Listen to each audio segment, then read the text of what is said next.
Whoa! In case you haven't noticed, there are a lot of people here.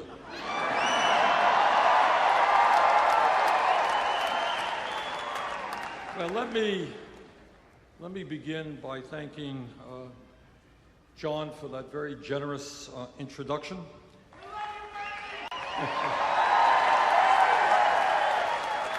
And let me thank my dear friends Ed and Betty Garvey for all the work they've done for Wisconsin and this country for so many years.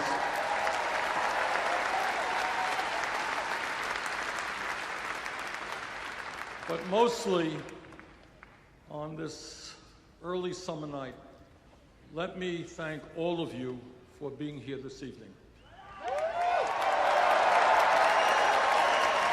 Now tonight we have made a little bit of history. You may know that there are some 25 candidates running for President of the United States.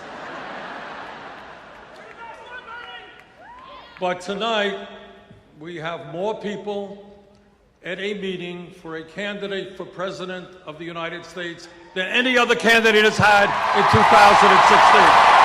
Thank you.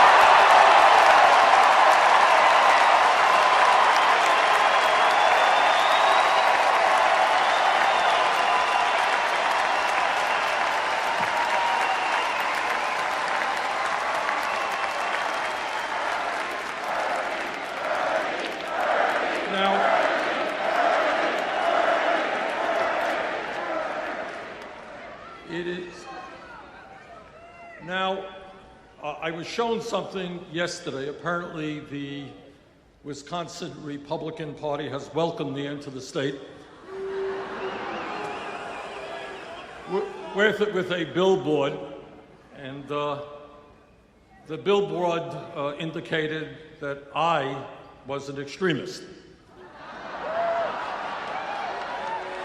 So let me just say a few words to my friends in the Republican Party about extremism.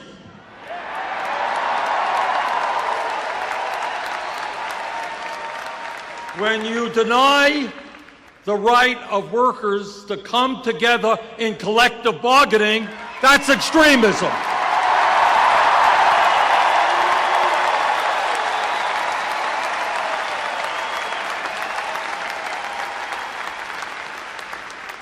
When you tell a woman that she cannot control her own body, that's extremism.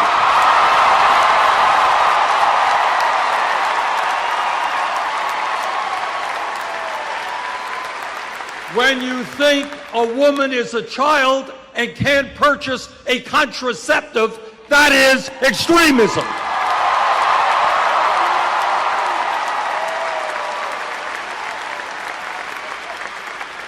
When you give tax breaks to billionaires and refuse to raise the minimum wage, that's extremism.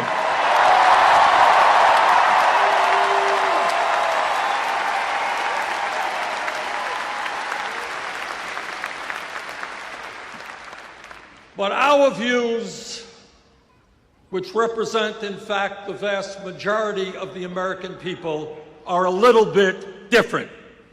We believe that the time has come when people in Wisconsin, Vermont, and all over this country create a political movement which says to the billionaire class, you can't have it all.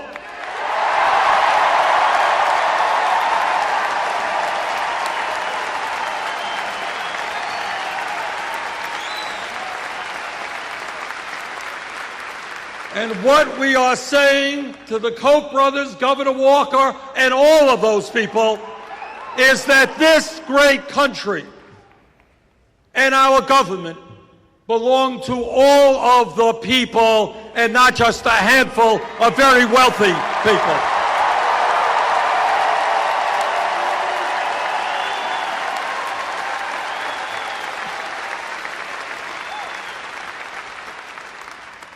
Now, the truth of the matter is that politics in a democratic society should not be complicated. What politics should simply be about is people coming together, taking a hard look at the problems that we face, listen to different ideas, and then go about solving those problems.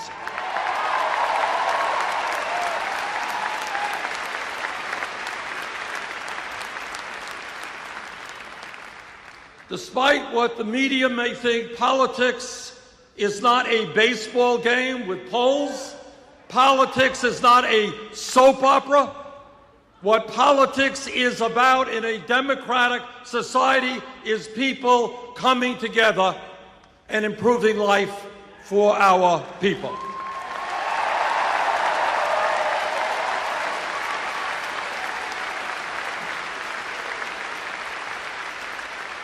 And today I want to touch on some of the major issues that are facing our people and talk to you about some ideas as to how we can address those problems. But the first point that I want to make, and John Nichols has already made it, and let me be very clear about this. This campaign is not about Bernie Sanders. It is not about Hillary Clinton. It is not about anybody else. It is about you.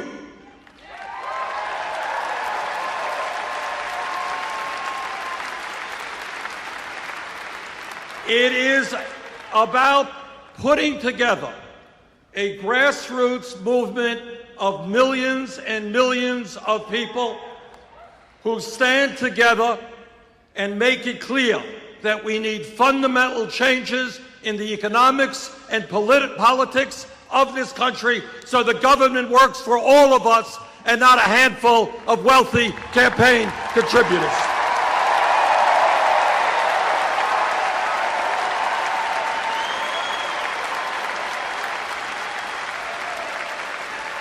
And let me also tell you that in order to win this election, it goes without saying that we need a strong grassroots movement, an unprecedented grassroots movement. But let me say this to you also, and this is something that no other candidate will tell you, and that is that nobody in the White House, no matter how good he or she may be, can address the major issues facing working families and the middle class without an active, politically conscious grassroots movement.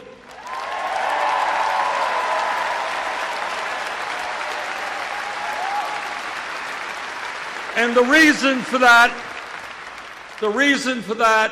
is not complicated. It is that the big money interests, Wall Street, corporate America, all of these guys have so much power that no president can defeat them unless there is an organized grassroots movement making them an offer they can't refuse.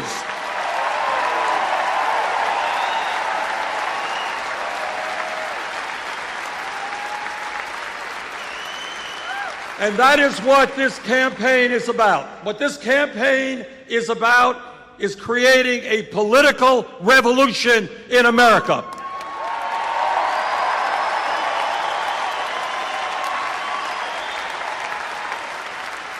A revolution which takes on the greed of Wall Street and corporate America. A revolution which takes on the reality that the Republican Party is essentially owned by big money interests, and too many Democrats are owned by big money interests.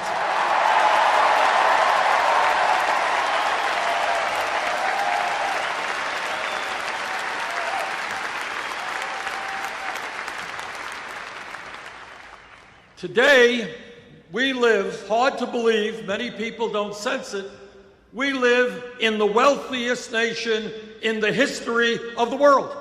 That's where we are today. But most people in this country don't sense that, don't feel that, because almost all of the wealth is being held in the hands of a very few. America today has more income and wealth inequality than any other major country on earth, and the gap between the very, very rich and everyone else is wider in America today than it has been since 1928.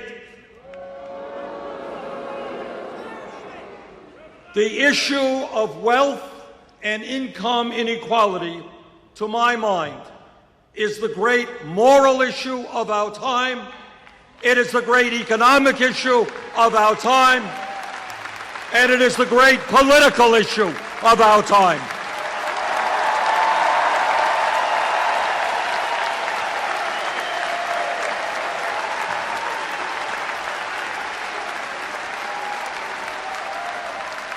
Let me be as clear as I can be. There is something profoundly wrong when today the top 1/10 of 1% own almost as much wealth as the bottom 90%. There is something profoundly wrong when today 58% of all new income is going to the top 1%. There is something profoundly wrong when in recent years we have seen a proliferation of millionaires and billionaires at the same exact time as millions of Americans are working longer hours for lower wages, and we have by far the highest rate of childhood poverty of any major industrialized country. There is something profoundly wrong when one family, the Walton family of Walmart, owns more wealth than the bottom 130 million Americans. This grotesque level of inequality is immoral, it is bad economics, it is unsustainable, and it is not what the United States of America is supposed to be about.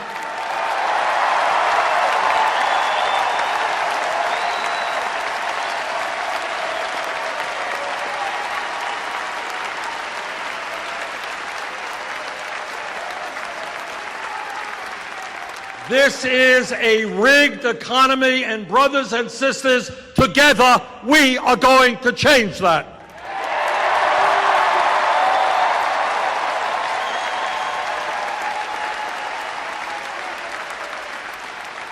This campaign is sending a message loud and clear to the billionaire class, and that is, you can't get tax breaks when children in America go hungry.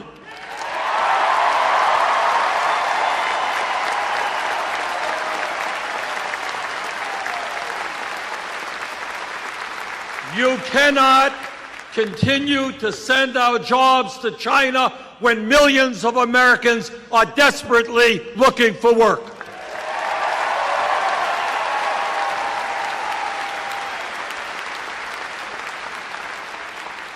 You can't hide your profits in the Cayman Islands and in other tax havens while we have so many unmet needs in America. You're going to have to start paying.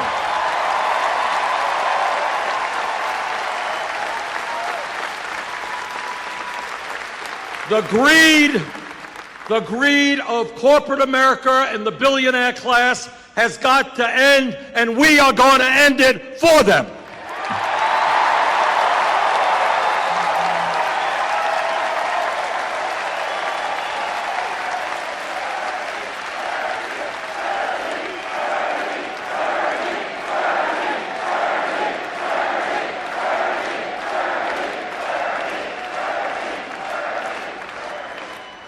But the issue of our economy is not just income and wealth inequality.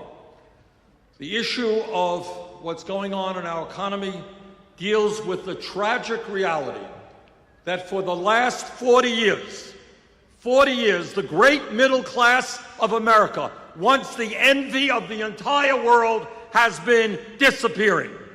Despite exploding technology, so that every worker in America is significantly more productive than those who came before. Median family income is almost $5,000 less today than it was in 1999. In my state of Vermont, and I'm sure that it is true here in Wisconsin, we have workers not working at one job, not working at two jobs, but sometimes working at 3 or 4 jobs at abysmally low wages in order to cobble together an income and some health care. That is not the American economy that we will accept.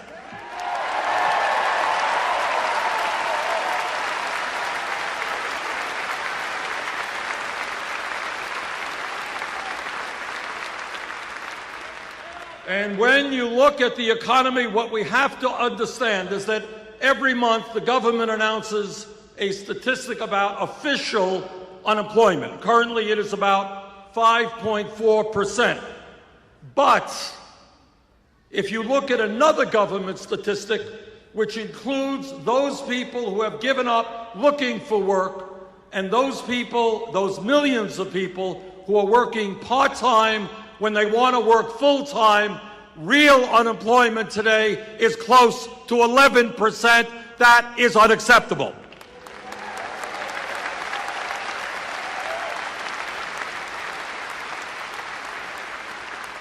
And let me touch on an issue that is widely ignored. Almost nobody talks about it. And that while real unemployment is close to 11%, youth unemployment has reached tragic proportions. Today in America, for those young people 17 to 20, those kids who have graduated high school or have dropped out of high school, if they are white, youth unemployment is 33%. If they are Hispanic, youth unemployment is 36%. If they are African American, youth unemployment is 51%. In my view, maybe, just maybe, it makes sense to create jobs and educational opportunities for these young people.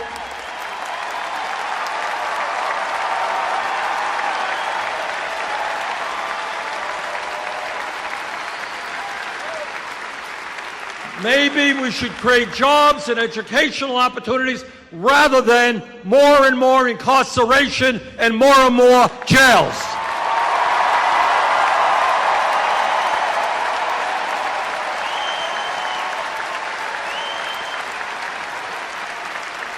Today in America, shamefully, we have more people in jail than any other country on earth.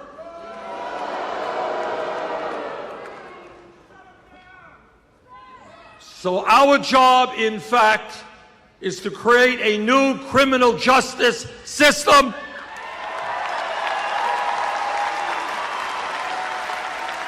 Our job is police department reform.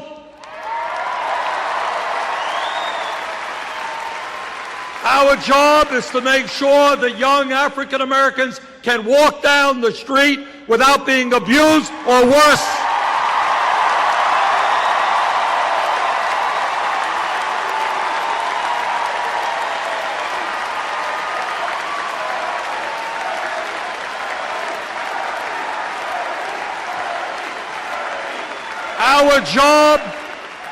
Our job is to have the best educated population in the world, not the country with the most people in jail.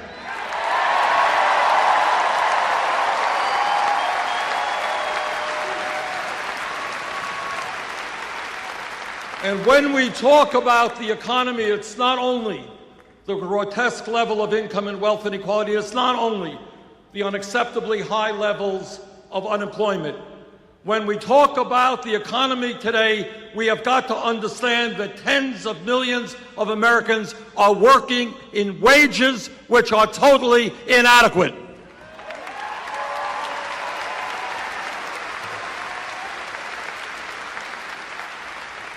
Now, I know that Governor Walker may disagree.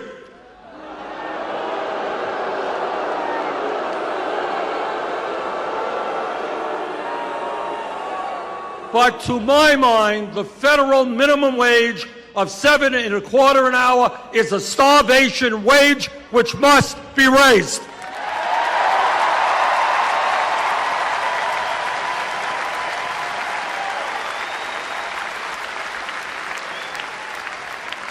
The minimum wage must become a living wage, which means $15 an hour over the next few years.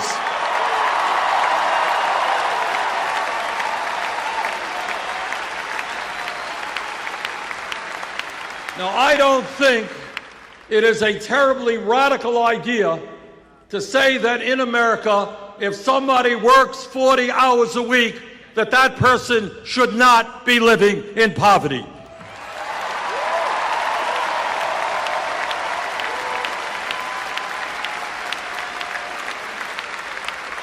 And brothers and sisters, a living wage should not only be fair, it should be equitable. There is no excuse for women making 78 cents on the dollar compared to men.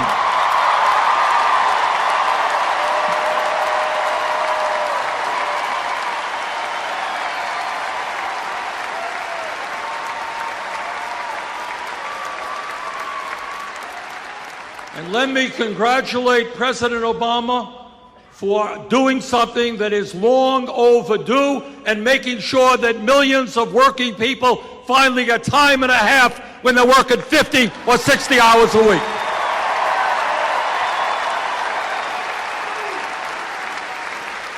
That's an issue that many of us have been working on, and I'm glad the president came through.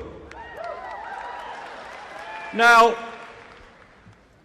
some of you may know, many of our Republican friends are very deeply concerned about family values. They love families. And their view of family values is that women should not be able to control their own bodies. Their view of family values is that women should not be able to purchase the contraceptives they need. You know, when I say these things, it really is hard to believe. Can you imagine? And their view of family values is that gay people should not be able to get married. Now, that is their view, their warped view of family values. Let me give you another view of family values. I have 4 kids. I got 7 beautiful grandchildren. My wife is here. We've been married for 27 years.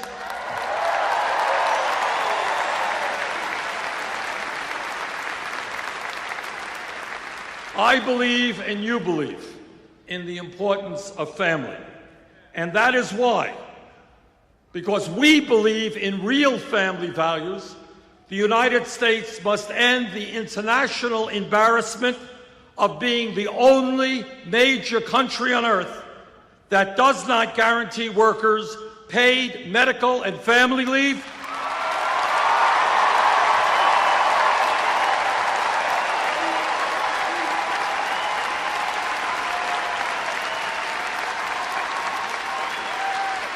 that does not guarantee workers paid sick time or paid vacation time.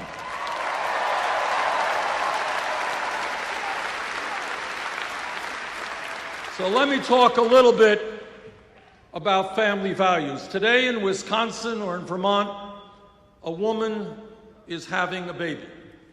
One of the most meaningful and important moments in her life. Father is standing right beside her. But because that family does not have a lot of money, that woman will be forced to go back to work in a week or 7 or 8 days. That is not a family value.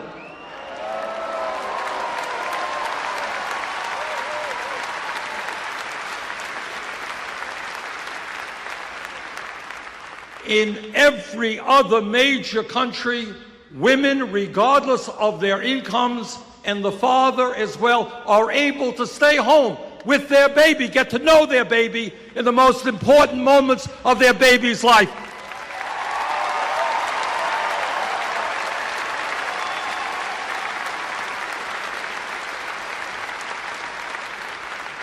That is a family value, and that is why I will fight for 12 weeks of paid family and medical leave.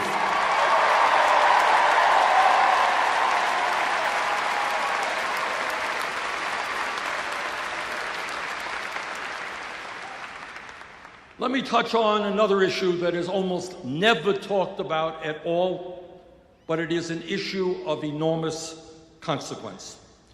And that is, as a result of the collapse of the American middle class, what we are seeing is people in our country working incredibly long hours. Incredibly long. I go around the country and I look in the eyes of people. They are tired, they're exhausted, they are stressed out because they are working and working and working. I'll tell you briefly a story. A couple of years ago, outside a grocery store in Burlington, Vermont, I met a woman. And she came up to me and she said, "You know, Bernie, my husband and I have one kid, but we would like to have more kids. But I'm working 3 jobs, he's working 2 jobs, and we do not believe that we can be the parents we should be. So we're putting off having more kids." That story is being told all over America. Today, the American people are working longer hours than the people of any other major country on earth. The Japanese are very hardworking people. We work 137 hours a year more than the Japanese. We work 260 more hours a year than the British, and we work almost 500 hours a year more than our good friends in France. What can we say about the French? Now here's the point, and I say this in order to put where we are today in a broader context. When we were kids in school and we read history textbooks, we saw pictures in those books of workers out on the streets demonstrating 100 years ago, 1910, 1912, 1914. And those workers held up these big banners and the signs. And you know what those signs said? They said, "We want a 40-hour work week." What they said is, we are not beasts of burden. We want time with our families. We want time for education. We need time for leisure. That was 100 years ago. Today, unbelievably, 85% of working men and 66% of working women work more than 40 hours a week. 100 years have come and gone, and we have lost ground. Now, at the very least, what the United States must do, and I will do as president, is to make sure that every family in this country gets at least 2 weeks off of paid vacation.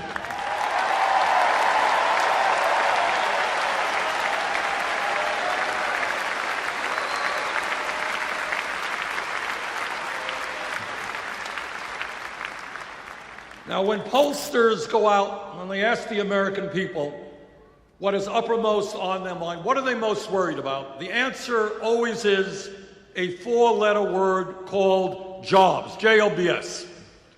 When you have real unemployment of 11%, youth unemployment over 30%, now is the time for a federal jobs program to create millions of decent-paying jobs.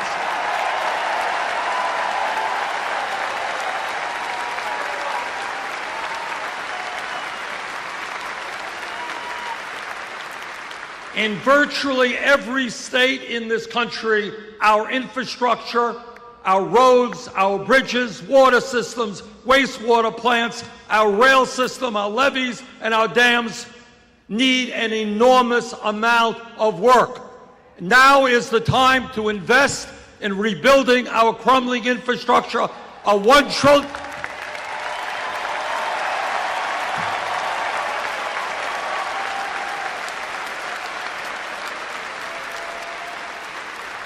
A $1 trillion investment will create and maintain some 13 million jobs, and that is exactly what I intend to do.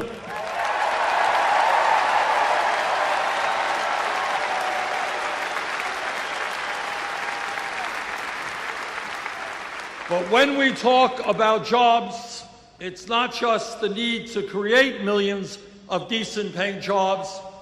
It is the necessity to end job loss as a result of disastrous trade policies.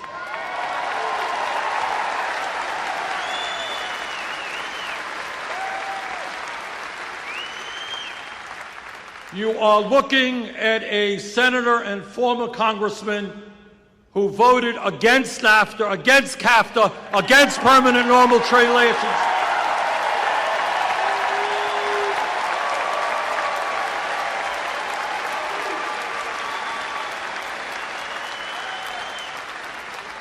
And I will do everything that I can to defeat this disastrous TPP.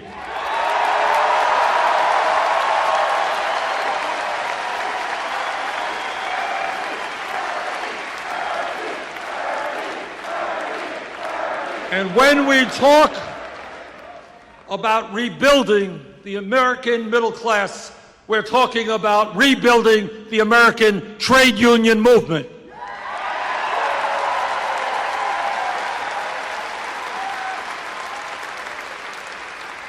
There are millions of workers who would like to join unions today but are unable to do so because of illegal actions on the part of their employers. In my view, if 50% plus one of workers in a bargaining unit sign a card asking for a union, they should have that union.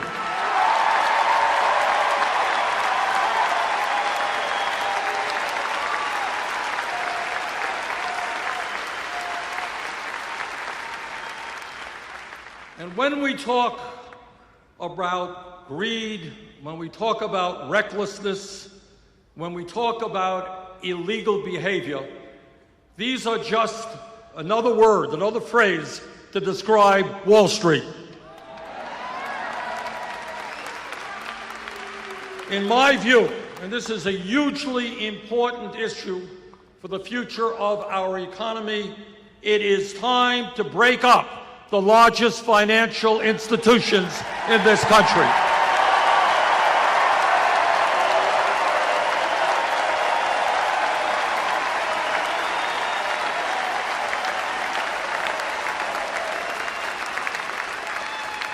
Wall Street cannot continue to be an island unto itself, gambling trillions in risky financial instruments while expecting the public to bail it out.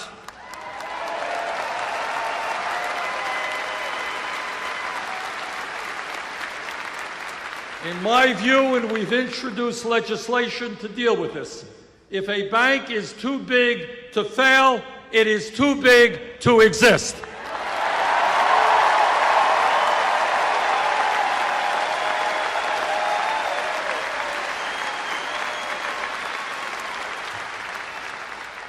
When we talk about issues of jobs or education or the environment or any other significant issue, they all are related to another issue which undermines everything else that's going on in America. And I think you in Wisconsin are very familiar with this issue. So let me be as blunt as I can be when I tell you what you already know.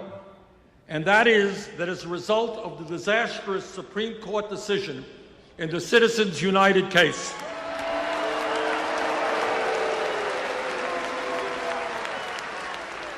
The American political system has been totally corrupted, and the foundations of American democracy are being undermined.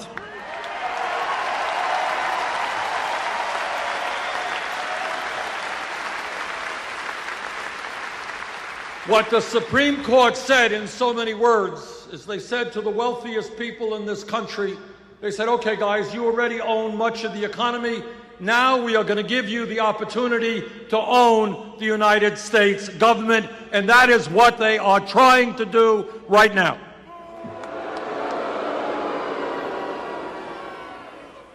Let me be as clear as I can be, and that is that as President of the United States, I will not nominate any justice to the Supreme Court who has not made it crystal clear that he or she will vote and work to overturn this disastrous Citizens United decision.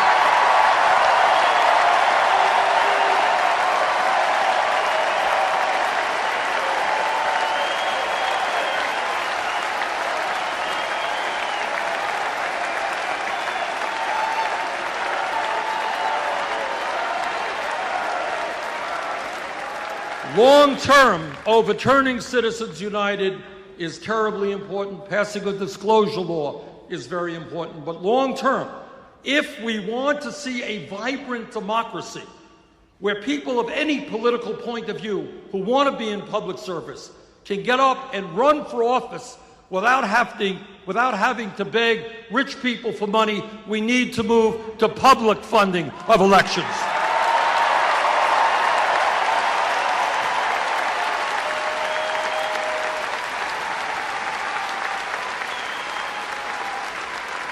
Let me give you an example. I'll give you an example of how bad the situation is today. According to media reports, which I think are accurate, the Koch brothers alone, second wealthiest family in America, a family that wants to eliminate Social Security, Medicare, Medicaid, public education, and virtually every piece of legislation passed since the 1930s which protect working families. This one family will be spending in this election cycle close to $1 billion.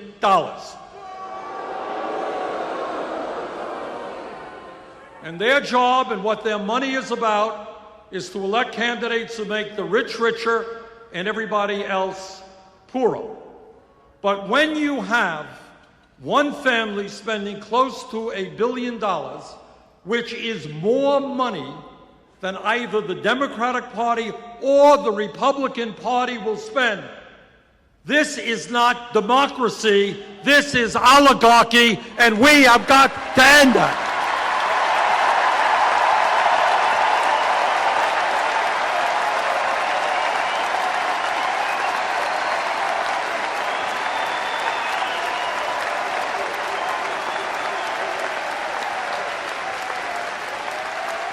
Let me also be clear that American democracy means one person, one vote. American democracy means that we try to have the highest voter turnout in the world. American democracy does not mean voter suppression or the gerrymandering of districts.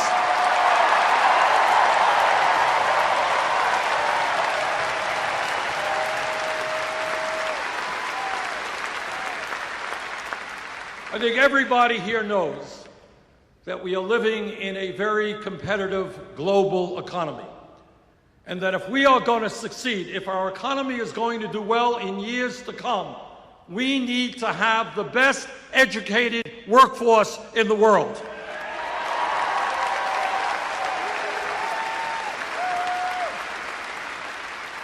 To my mind, it is basically insane, and I use that word advisedly, and counterproductive to the future of this country when we have today hundreds of thousands of bright, young, qualified people who want to get a higher education, they want to go to college, but they are locked out because their families don't have enough money.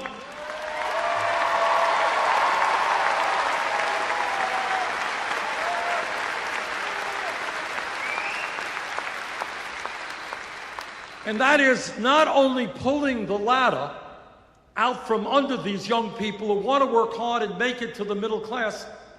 It is not the way you create a growing and vibrant economy when we need doctors and scientists and nurses and teachers and all kinds of well-educated workers. But the issue goes beyond the high cost of college and people not being able to get into college. Today, we have a situation where we have millions of young and not so young people who are shouldering horrendous college debt decade after decade.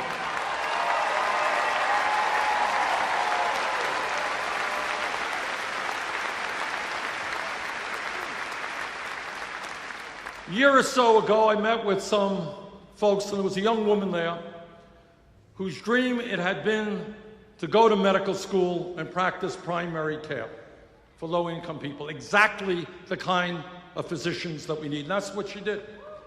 And as a result, she left school $300,000 in debt for the crime of going to medical school so she could work with low-income people. Then I thought that that was really quite extreme. And then I was in Iowa a couple of months ago, and I mentioned this fact, and a young woman came up to me after my remarks. She said, "Senator, I just graduated dental school, $400,000 in debt." Now that is why, and all over this country, young people, $50,000, $60,000 in debt. Talked to somebody recently spending 20% of her income paying back student debt. People can't get married, they can't have kids, can't buy a house because of the student debt. So we've introduced legislation, which I will push through as president, that does two things. Number one, it will make every public college and university in America tuition free.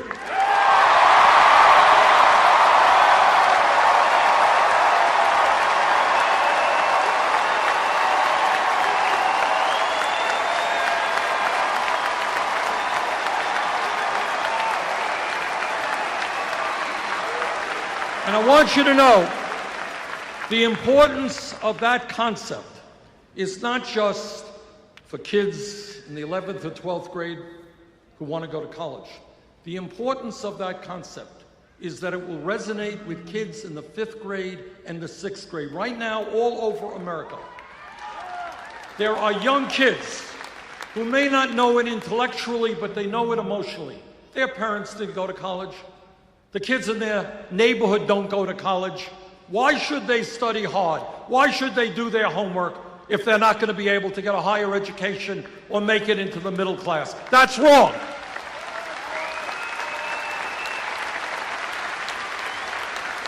So we are saying to every kid in America, if you study hard, if you do your work, you will, in fact, be able to get all of the education you need, regardless of the income of your family.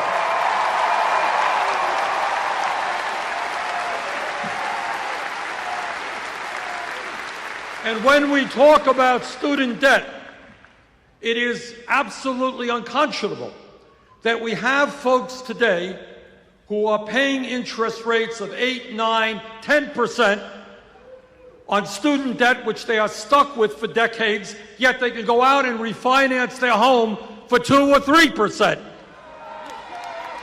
So what we've got to do is allow people with student debt to refinance. We've got to get the government out of the business of profiteering off of student debt as well.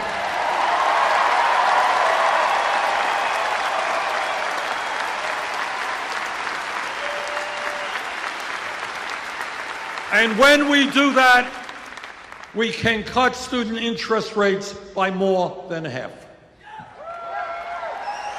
Now, when we talk about the major issues facing not only our country, but the world, it is absolutely essential that we talk about our responsibilities as human beings, as adults, as parents, and understand that there is nothing more important than leaving this planet in a way that is habitable for our kids and our grandchildren.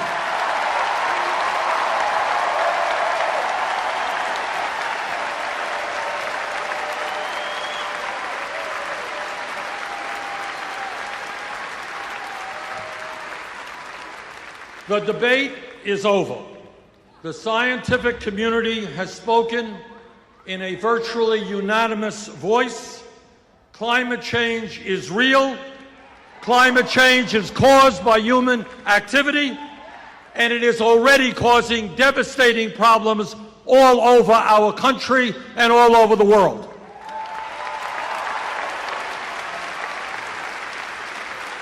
You don't have to look further than the water situation in California.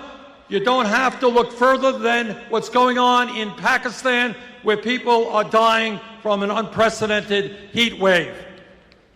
The scientists are telling us loudly and clearly that if we do not boldly transform our energy system away from fossil fuels and into energy efficiency and sustainable energy, this planet will see a temperature rise of between 5 and 10 degrees centigrade with extraordinary negative consequences. What that means is more drought, more floods, more extreme weather disturbances, more acidification of the ocean, more rising sea levels. And what the CIA and Department of Defense tell us is that when people around the world don't have food because the land that they are working on is no longer arable, when they do not have enough water, this causes international security issues where people fight each other for limited natural resources. As a nation, we can.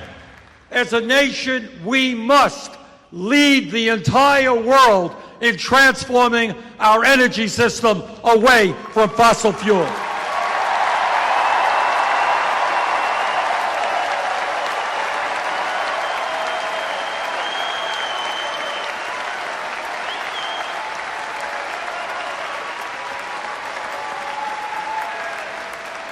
Now, let me just mention something to you that many of you know, and that is today, sadly, tragically, the United States of America is the only major industrialized nation that does not guarantee health care to all people as a right.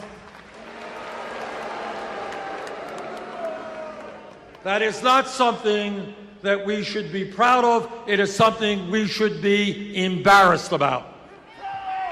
Despite the gains of the Affordable Care Act, 35 million Americans continue to lack health insurance, and many more are underinsured with high deductibles and high co-payments. Yet, despite all of that, we continue to spend almost twice as much per capita on health care as do the people of any other nation. In my view, this country must make two fundamental decisions with regard to health care. Number one, in America, health care must be a right for all of our people.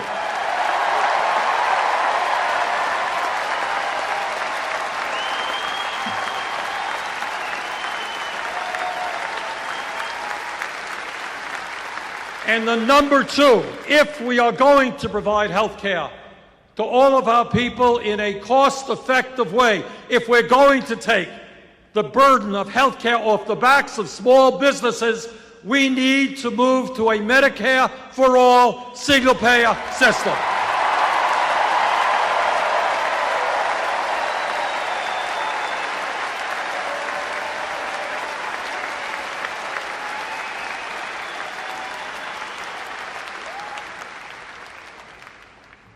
All of you who are here this evening, I think, have an understanding about how real change takes place in our country and has historically taken place.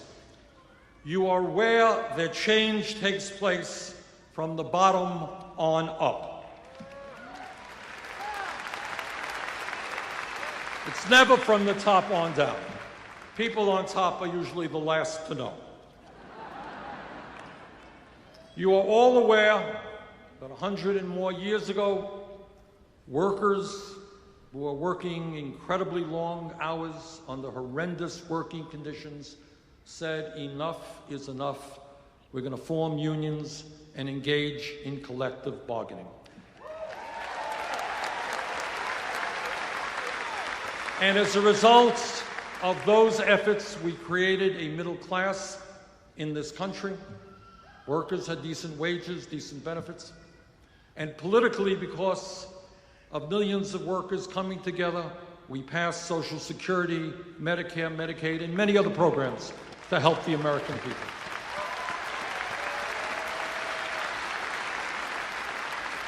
Because people came together. All of you are aware of the tragic history of racism in America.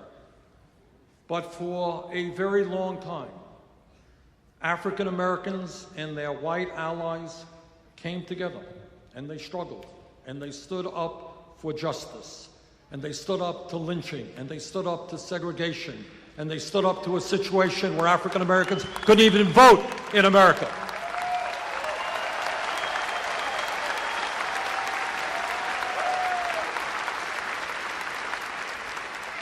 And change came about, not as much as we would want. We know that we still have racism in America, but as a nation, we should be proud of the fact that in 2008, we elected the first African American to be President of the United States. No small thing.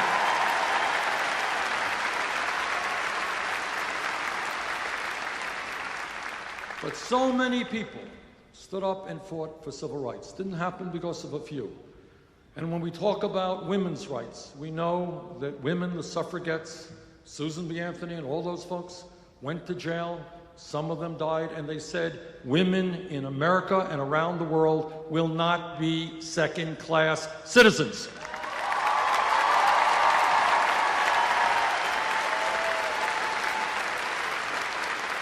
And that struggle continues to exist today. And then, in more recent history, we have seen gay people saying, we will not be discriminated against anymore.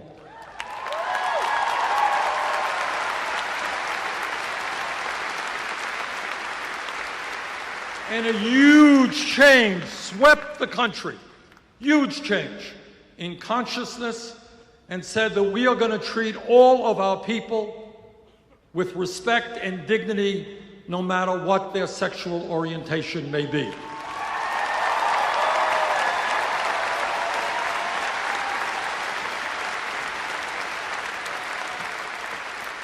And last week, a very conservative Supreme Court finally made gay marriage legal in 50 states.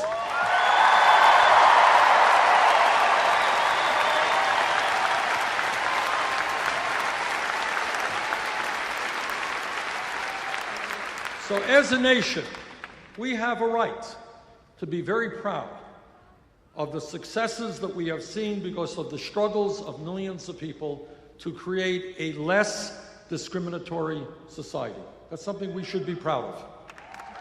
Right, we deserve a hand for that.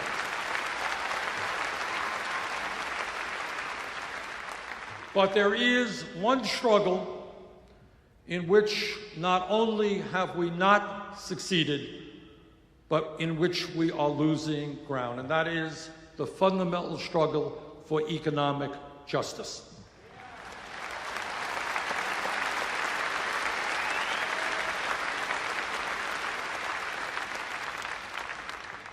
I am in the Senate the ranking member of the Budget Committee, which means that I am the Democratic leader on that committee. And I want to give you an example And I want to speak now not just to the people in this room, but to working class and middle class Republicans in the state of Wisconsin. Because I want you to know what many people do not know. I want you to know what your party, Republican Party, is doing in Washington, D.C. This is what the Republican budget did. And I know something about it because I am the ranking member of this committee. This is what it did. About 2 months ago, this legislation was passed.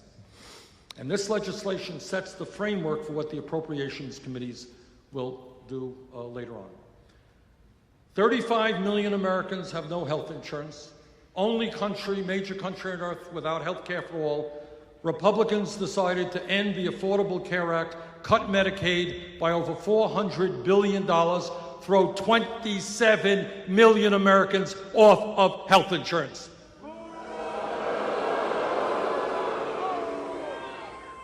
At a time when the middle class is struggling to send their kids to college, Republican budget over a 10-year period cut $90 billion from the Pell Grant program. At a time when millions of Americans are working 40 or 50 hours a week and are not earning the income they need to adequately feed their family, the Republicans made massive cuts in nutrition programs for hungry people and for children, including the WIC program, which is designed to protect low-income, pregnant women and their newborn babies. And then, after making massive cuts in health care, education, nutrition, and many, many other programs that working families depend upon, the Republicans decided to give over $200 billion in tax breaks to the top 0.2%.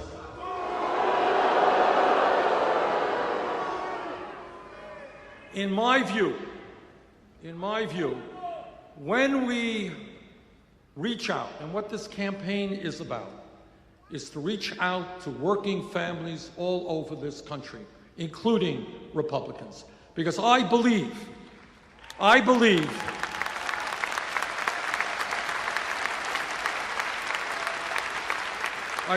that the Koch brothers and the Republican leadership in Washington has gotten away with murder for too many years. What they have done is try to divide our country up. Black versus white, native-born versus immigrant, gay versus straight. And what they have done is try to divide us. Our job is to bring people together around a progressive agenda that works for all of us.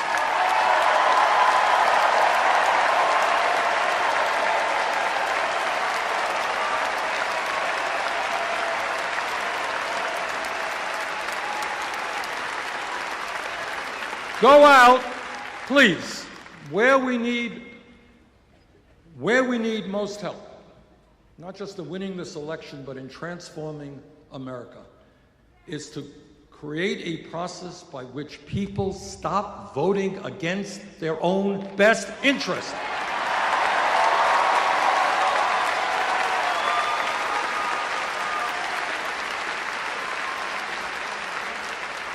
Ask your Republican friends at work if they really think it makes sense to vote for people who are going to send their jobs abroad. Vote for people who will not raise the minimum wage. Vote for people who take health care away from their own children. And when we are successful in bringing our people, middle-class working people, together, we will transform America.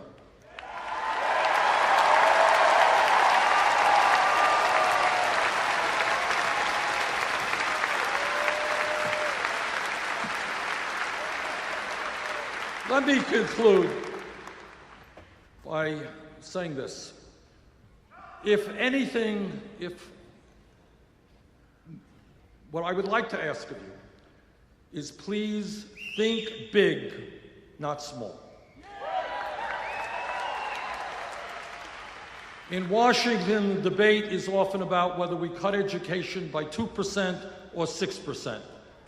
Whether we throw this many people off of health care or that many, whether we give corporations this much of a tax break or that much of a tax break. That's not the worldview that we should have. Our vision should be that in the wealthiest country in the history of the world, there is nothing that we cannot accomplish.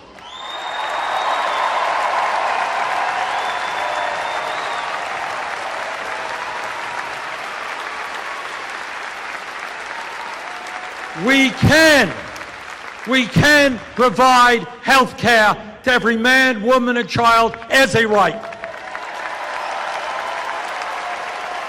We can make certain that every person in this country can get all of the education he or she needs, regardless of the income.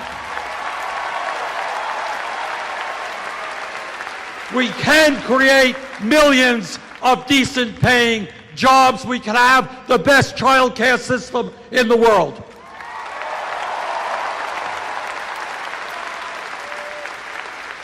In the last 30 years, there has been a huge redistribution of wealth from the middle class and working families to the top 0.1%. Our job is to reverse that, redistribute wealth back into the hands of working families.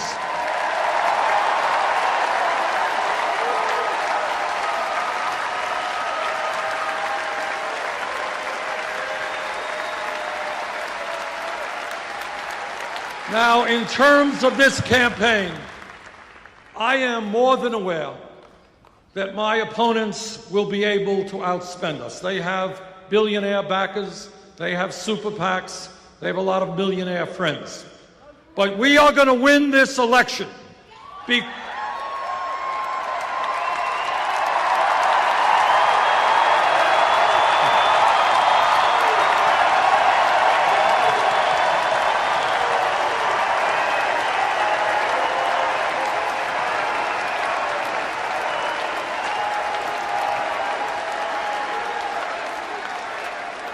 are going to win this election because if we do our job well, if we develop the grassroots national movement that I know we can, at the end of the day, they may have the money, but we have the people, and when the people stand together, we can win.